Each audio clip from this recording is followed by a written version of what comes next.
Хэл сурах олон арга байгаа ч надад болохоор энэ арга аягүй их тохирч байна. Би хүнтэй ярьж байгаа болон чат GPT ч юм уу хиймэл оюухантай ярьж байгаагаа бичлэг болгон бичээд дараад нь тэр бичлэгээ сонсоод ингээд дэвтэр дээр бичээд авч байгаа өөрийнхөө юу ярьсныг тэрийг яаж илүү сайжруулж advanced түвшин рүү текстийг хөрвүүлэх вэ гэдгээ интернетээс болон өөрөө энэ дүрмийн алдаануудаа хараад ингээд өгүүлбэрүүдээ илүү advanced level рүү хөрвүүлнэ гэсэн үг. Тэгэж хөрвүүлчингүүтээ тэрийг өөрөө дотор нь орсон дүрм болон үг хэллэг юу гэдэг бүгдээр ингээд чэйжлээд яг өөрийн болгоод маргааш нь яг real life одоо хүмүүстэй ярихдаа ашиглана. Энэ ерөнхийдөө аягүй гоё сууж өгч байгаа.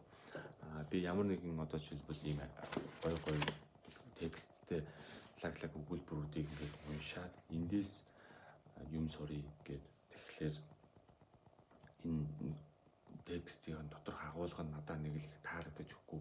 Тэгээд аягүй тийм уйдгартай ерөнхийдөө санагдаад байгаа. Яг эсэргээрээ яг өөрийнхөө юу хэлмээр бай одоо яг тэр тухайн хүнтэй яг ярьж байгаа үед өөрийнхөө хэлмээр байгаа санааг хэлэх гэсэн ч хэлнийх нь мэдлэг нь дутаад яг энгийн өгүүлбэрээр ингээд ярьсныгаа бичиж аваад дараад нь тэрийг илүү одоо товч тодорхой тэгээд илүү advanced түвшинд өгүүлбэрээр хувиргаад ингээд ярих нь дотроосоо аягүй их би яг энэ үед ингээд ярьсан бол их гоё байх байж тээ гэсэн нэг тийм яг ингээд миний өөрийн утга одоо хэлмээрийнхэн санаа гаргаж байгаа болохоор энэ нь надад аягүй үнцэнтэй.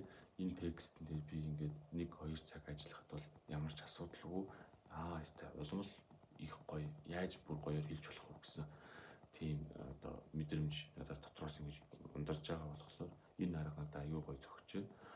Эсвэл би зүгээр өөр хэнийг бичсэн текст эсвэл өөр гоё номон дээр байгаа текстийг ингээд ашиглаад энэ текстийг ингээд өөрийн болгоё гэхлээр надад нэг л сууж өгөхгүй байхгүй. Яг өөрийнхөө яг тухайн үед одоо яг хэлэх гээдсэн санааг хэлж чадахгүй байгаа маань яг энэ бол аюу гоё мотивац надад бол болж өгч байна.